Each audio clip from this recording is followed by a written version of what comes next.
আপনাদের সকলকে শ্রদ্ধা নিবেদন করছি। আমরা প্রত্যেকেই জানি বৌদ্ধ ধর্মের প্রধান যে গ্রন্থ সেটির নাম হচ্ছে ত্রিপিটক। তো এই ত্রিপিটকের অর্থ হচ্ছে আমরা প্রত্যেকে জানি তিনটি পিটক বা ঝুড়ি। একটি হচ্ছে বিনয় পিটক, একটি হচ্ছে সূত্র পিটক, আরেকটি হচ্ছে অভিধর্ম পিটক। তো বিনয় পিটক কি? বিনয় পিটক হচ্ছে নীতি নিয়ম শৃঙ্খলা যুক্ত কিছু উপদেশাবলী, যেগুলোতে নিয়ম শৃঙ্খলায় বেশি এবং সর্বতোভাবে আলোচিত হয়েছে। বিনয় অর্থের অর্থ হচ্ছে কি, এটি একটি উপসর্গ, নয় শব্দের অর্থ হচ্ছে বিতাড়ন করা, ত্যাগ করানো, উচ্ছেদ করানো। অর্থাৎ একজন ব্যক্তির চরিত্রকে সুন্দর করার জন্য যা কিছু নেতিবাচকতা আছে, খারাপ আচরণ আছে, সেই আচরণগুলোকে বিতাড়নের উদ্দেশ্যে ভিক্ষু সঙ্গ বা ভিক্ষুণী সঙ্গ বা যে কোনো নারী পুরুষ নির্বিশেষে মানুষের মধ্যে ঐক্যতা বিধায়ক নিয়ম নীতি ও বিশুদ্ধিতা আনয়নমূলক যে সমস্ত নিয়ম নীতি, এগুলোকে বলা হচ্ছে বিনয়।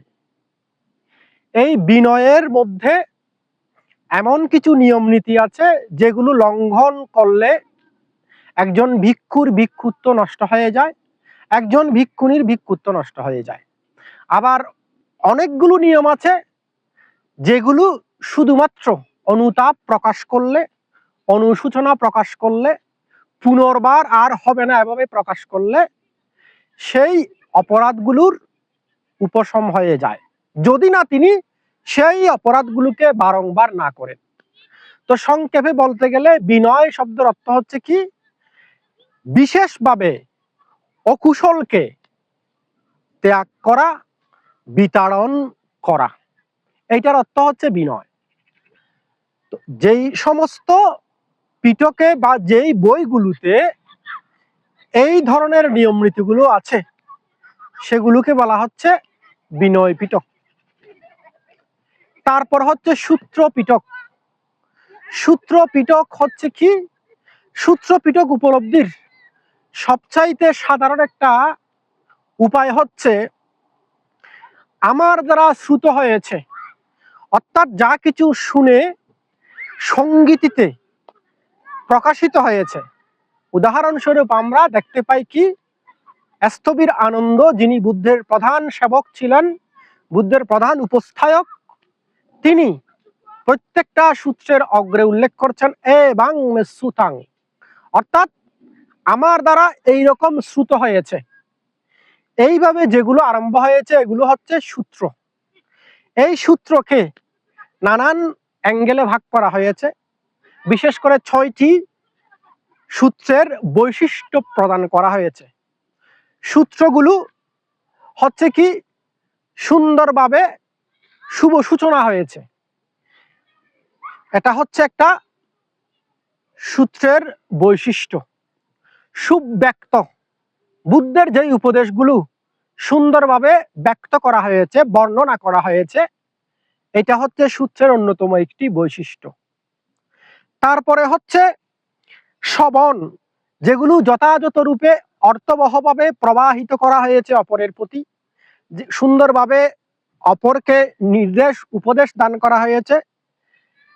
তারপর হচ্ছে সুদন, যেগুলো ধর্মের মধ্যে সুন্দর রূপে নিঃসারিত হয়েছে, যা কিছু ব্যক্ত করার প্রেক্ষাপট দিয়ে, যা কিছু বক্তৃতা করার প্রেক্ষাপট দিয়ে অমৃত ধারা নিঃসারিত হয়, সুন্দর রূপে শোধিত হয়েছে, সুন্দর রূপে নিঃসৃত হয়েছে, এইটাও সূত্রের অন্যতম একটি বৈশিষ্ট্য। তারপর হচ্ছে কি সুত্তান, মানে যেটি বা যে সমস্ত উপদেশের আচরণে নিরাতঙ্ক ভাব লাভ করা যায়, আমাদের অন্তর থেকে বিদূরিত হয়, সেইটাকে বলা হয়েছে সূত্র, যেটি আমাদেরকে ত্রাণ দান করে। যেই উপদেশের আচরণে আমরা ত্রাণের দিকে এগিয়ে যাই, সুত্তান, নিরাতঙ্ক ভাব, এটি সূত্রের অন্যতম একটি বৈশিষ্ট্য। সূত্রের আরেকটি বৈশিষ্ট্য হচ্ছে সূত্র স্বভাগ, অর্থাৎ সুতার মতো একটার পর একটা দীর্ঘ করে যেই উপদেশগুলো ব্যক্ত করা হয়েছে এবং যেই উপদেশের ভিতরে প্রমাণ স্বরূপ ব্যক্ত করা হয়েছে, সেগুলোকে সূত্র বলা হয়ে থাকে। সোজা কথায় যদি বলতে যাই, আরো বুদ্ধের যে সমস্ত উপদেশাবলিতে নানান উপমা, নানান উপদেশের মাধ্যমে মানব জীবনের আধ্যাত্মিক এবং বাহ্যিক, লৌকিক এবং আধ্যাত্মিক অগ্রগতির নানান পন্থা নির্দেশিত হয়েছে, সেগুলো হচ্ছে সূত্র। সর্বশেষ হচ্ছে কি? অভিধর্ম পিটক। অভি শব্দের অর্থ হচ্ছে অতিরিক্ত, উন্নত। অভি মানে অধিকতর ধর্ম।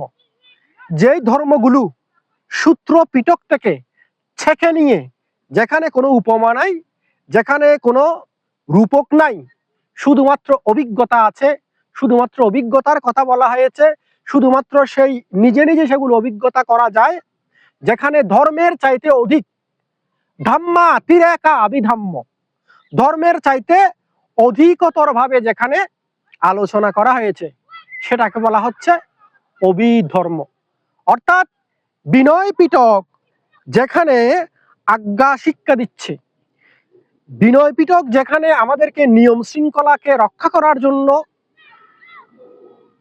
আগ্রহী করছে, উদ্যোগী আমাদেরকে রাখছে, সূত্র পিটক আমাদেরকে যেখানে পাপকে উৎপত্তির জন্য বারণ করছে, সূত্র পিটকের আচরণ যেখানে আমাদেরকে পাপকে উৎপন্ন না হতে দেওয়ার জন্য চেষ্টা করছে, সেখানে অভিধর্ম পিটক হচ্ছে চিত্তের অন্তরে, মনের অন্তরে অন্তর্নিহিতভাবে, সূক্ষ্মাতি সূক্ষ্মভাবে যা কিছু পাপ আছে, অকুশল আছে, সেগুলো কিভাবে উচ্ছেদ করা যায়, সেগুলোর কিভাবে মূল উৎপাটন করা যায়, সেই উপায়, সেই উপদেশ গুলো অভিধম্ম পিটকের ভিতরে নিহিত আছে।